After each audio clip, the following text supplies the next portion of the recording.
Hello again viewers! Welcome to Josa's Kitchen Vlog 18. Since Mother's Day edition to, ang lulutuin ko ngayon ay ang masarap na partner ng pansit. Ano pa nga ba kundi lumpia? Pero this time, beef naman ang gagamitin ko dahil may chicken at pork sa menu namin today. Para all of the above, diba? Haha, san ka pa?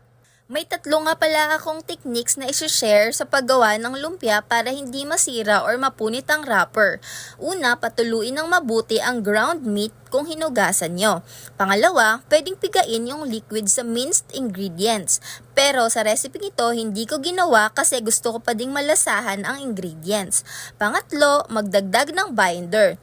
Aside sa eggs, gumamit ng cornstarch. Pero minsan, gumagamit din ako ng flour. Sa pagprito naman, best results talaga kung deep fryer ang gamit. Pero since wala pa tayo nun, stir na lang muna. Sana makabili na next month, charis.